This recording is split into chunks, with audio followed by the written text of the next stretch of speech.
வணக்கம்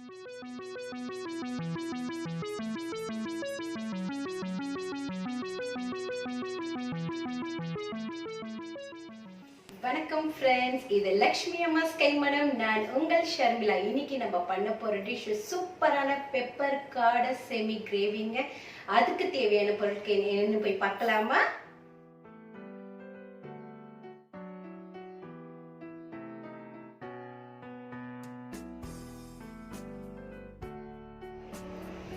இப்போ நம்ம எடுத்துருக்கோம் இல்லைங்களா 5 காடை.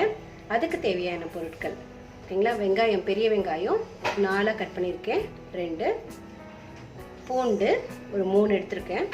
இதை நம்ம பிரித்து இதோட சேர்த்து நம்ம அரைக்கலாம். மிளகு வந்துட்டு இந்த ஸ்பூன் இருக்குது பார்த்தீங்களா, இதில் வந்துட்டு நான் 3 ஸ்பூன் எடுத்திருக்கேன். மஞ்சத்தூள் 1 சிட்டிக்கை, மிளகாத்தூள் 1 ஸ்பூனு, 1 ஸ்பூன் போதும். உப்பு தேவைக்கேற்ப, தாளிக்கு காஞ்ச மிளகாவும் கருவேப்பிலையும், கொத்தமல்லி மேலே ஃபைனலாக டச். இப்போ இந்த மாதிரி பார்த்தோம் இல்லைங்களா, இந்த 3 ஐட்டமும் போட்டு அரைச்சிக்கலாம். ஃபஸ்ட்டு வெங்காயம்,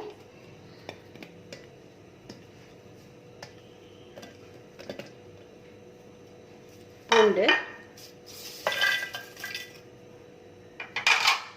மிளகு. ஓகே, இப்போ பார்க்கலாமா? பார்த்தீங்களா, நல்லா அரைச்சாச்சு இது. ஸோ அந்த பெப்பரு, அந்த பூண்டு, அப்புறம் வெங்காயம் 3த்தையும் போட்டு நல்லா அரைச்சி அந்த ஸ்மெல் வந்துட்டு அவ்வளோ சூப்பராக இருக்கும் நம்ம திறக்கிறப்பவே. ஸோ இதை போட்டு நம்ம வதக்கிற ஏதோ பார்க்கலாம் வித் தட் அந்த காடையோட. வாங்க, இது வந்து நல்லெண்ணெய் எடுத்திருக்கேன் ஓகேங்களா. ஏன்னா இது வந்துட்டு காடை வந்து கொஞ்சம் சூடு, ஸோ அதெல்லாம் நல்லெண்ணெய் ஆட் பண்ணிக்கலாம் நம்ம இன்னைக்கு. நான் ஒரு கரெக்டாக ஒரு 5 ஸ்பூன் போட்டுக்கிறேன் ஓகேங்களா. ஸோ இது பாருங்கள், ஏன்னா நம்ம இந்த காடையில் வந்துட்டு நம்ம மசாலாவில் வந்து பெப்பருக்கு கொஞ்சம் எண்ணெய் நம்ம ஒரு ஸ்பூன் கூட இருந்தால் நல்லாயிருக்கும். 4 ஸ்பூன் போதும், பட் நான் 1 ஸ்பூன் எக்ஸ்ட்ரா போட்டிருக்கேன். மொத்தம் 5 ஸ்பூன் போட்டிருக்கேன். ஓகே, எண்ணெய் காஞ்சிச்சிங்க, புகை வர ஆரம்பிச்சிருச்சு. இப்போது நம்ம அரைச்சி வச்ச மசாலா இதில் ஆட் பண்ணலாம். ஸோ இங்கே பாருங்கள், கொஞ்சம் ஃப்ளேம் வந்து லோ பண்ணிக்கலாம். ஓகே, கொஞ்சம் கொஞ்சமாக போட்டுக்கலாம்.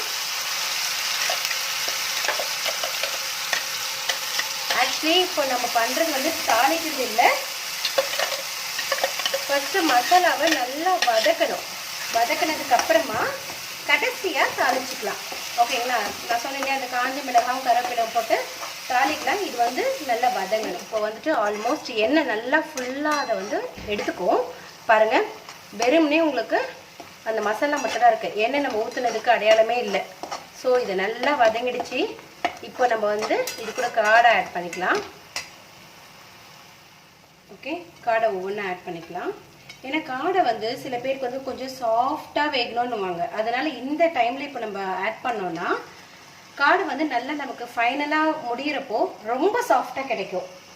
நான் அதுவும் உங்களுக்கு காமிக்கிறேன் பாருங்கள். அவ்வளோதான், காடை மசாலா இதெல்லாம் மேலே நல்லா திருப்பி போட்டு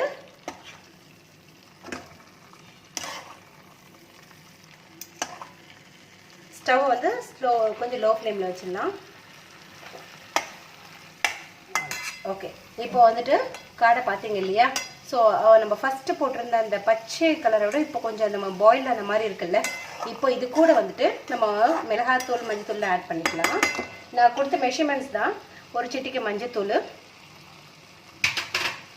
மிளகாத்தூள் கரெக்டாக 1 ஸ்பூன் போதும். ஏன்னா நம்ம காரத்துக்கு பெப்பர் தான் ஆட் பண்ணியிருக்கோம். இல்லை, பெப்பர் தாங்க ஹைலைட்டு. ஸோ பெப்பர் போட்டிருக்கோம். இது வந்து கோல்டுக்கெல்லாம் ரொம்ப ரொம்ப நல்லது பெப்பர். ஆக்சுவலி குழந்தைங்களுக்கெல்லாம் ரொம்ப இதுவாக இருக்கும். நம்ம பெரியவங்க சாப்பிட்றதா பெப்பர் வந்து கொஞ்சம் கூட எக்ஸ்ட்ரா கூட நம்ம போட்டுக்கலாம். ஸோ இல்லை, பெப்பர் அதிகமாக போட்டுக்கிறதுல தப்பே கிடையாது. ஸோ பெப்பரை போட்டுக்கலாம். மிளகாத்தூள் கொஞ்சம் கம்மி பண்ணிவிடுங்க. ஸோ மிளகாத்தூள் நான் 1 ஸ்பூன் போட்டிருக்கிறதுனால பெப்பர் நான் காமிச்சேன் இல்லைங்களா. ஸோ அந்த மெஷர்மெண்ட் கரெக்டாக இருக்கும். ஸோ சால்ட் வந்துட்டு ஓகே, உப்பு அவங்களுடைய இதுக்கு ஏற்ப போட்டுக்கோங்க. அவ்வளோதான். இப்போ நம்ம இது கூட நான் அரைச்சி வச்சோம் இல்லையா, நம்ம மசாலா அரைச்சி வச்சிருக்க கூட அந்த தண்ணி கொஞ்சம் நான் தண்ணி போட்டு அதை மிக்ஸ் பண்ணி ஸோ அதோடய ஊற்றிடுறேன். அவ்வளோதான். இது வந்து தண்ணி பார்த்தீங்கன்னா கரெக்டாக ஒரு கிளாஸ் மெஷர்மெண்ட் இருந்தால் கரெக்டாக இருக்கும். ஒரு பெரிய கிளாஸ் மெஷர்மெண்ட் தான் கரெக்டாக இருக்கும். ஸோ அவ்வளோதான். இப்போது ஃப்ளேம் வந்து ஃபுல்லாக வச்சிடுறேன் நான். வச்சுட்டு இப்போ தட்டு போட்டு இது மூடிடலாம். இது அப்புறமா கொஞ்சம் கிளறிக்கலாம். ஸோ வந்துட்டு அது கொதி வரட்டும், ஒரு கொதி வரட்டும், நம்ம தட்டு போட்டு மூடி வைக்கலாம். ஓகே, இப்போ வந்துட்டு நம்ம லிட் ஓப்பன் பண்ணி பார்க்கலாம். பார்த்தீங்களா? ஆக்சுவலி ஆனால் காடை வந்துட்டு வேகிறதுக்கு கொஞ்சம் டைம் எடுக்கும். நம்ம ரொம்ப சில பேருக்கு ரொம்ப சாஃப்டாக அப்படியே பஞ்சு போல் வேணும் அப்படின்ற மாதிரி இருந்தால் நம்ம குக்கரில் போட்டு அப்படியும் பண்ணலாம். பட் அப்படி பண்ணிங்கன்னா உங்களுக்கு இந்த அளவுக்கு டேஸ்ட் வராது. நான் வந்துட்டு இந்த மசாலாலேயே ஃபுல்லாக வேக வச்சுருக்கேன். ஃபுல்லாக கொஞ்சம் லோ ஃப்ளேமில் சொன்னேன் இல்லையா, லோ ஃப்ளேமில் வச்சுட்டு நம்ம லிட்டு போட்டு ரொம்ப நேரமாக ஒரு கிட்டத்தட்ட ஒரு 15 to 20 minutes, ஆனால் டைம் எடுக்கோங்க. 15 to 20 minutes நல்லா பொறுமையாக வேக வச்சிங்கன்னா இந்த அளவுக்கு கரெக்டாக வந்துடும் உங்களுக்கு ஃபைனலாக. ஓகே, ஸோ பார்த்தீங்களா கலர் நல்லா டார்க்காக வந்துடுச்சா? நம்ம ஃபஸ்ட்டு மசாலா ஆட் பண்ணதுக்கும் இப்போவும் பார்த்தீங்கன்னா எவ்வளோ டிஃப்ரென்ஸ் இருக்குது. நம்ம திருப்புறச்சிவே பாருங்கள், அந்த காடியோட ஸ்கின்லாம் பீல் ஆகுது, அந்த அளவுக்கு நல்லா சாஃப்டாக வெந்துடும். ஓகே, இது இப்போ பேன் காஞ்சிச்சு. நான் இது தாளிக்க மட்டும் எடுத்துக்கிறேன். ஜஸ்ட்டு நம்ம ஒரு ஸ்பூன் ஆல்ரெடி அந்த ஆயில் எல்லாமே போட்டுட்டோம்.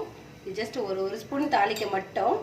பாருங்கள், நம்ம எதுவுமே இதுக்கு கடுகு சோம்பு எதுவுமே தேவையில்லை நமக்கு தாளிக்க. ஜஸ்ட்டு எண்ணெய் ஊற்றி எண்ணெய் காஞ்சதுக்கப்புறமா மிளகாய் போட்டுக்கலாம். ஓகே, மிளகாய் நல்லா இப்படி கொஞ்சம் கலர் மாறினதுக்கப்புறமா கருவேப்பிலை போட்டுக்கலாம். அவ்வளோதான். இப்போ இது தாளித்து அதில் கொட்டிக்கலாம்.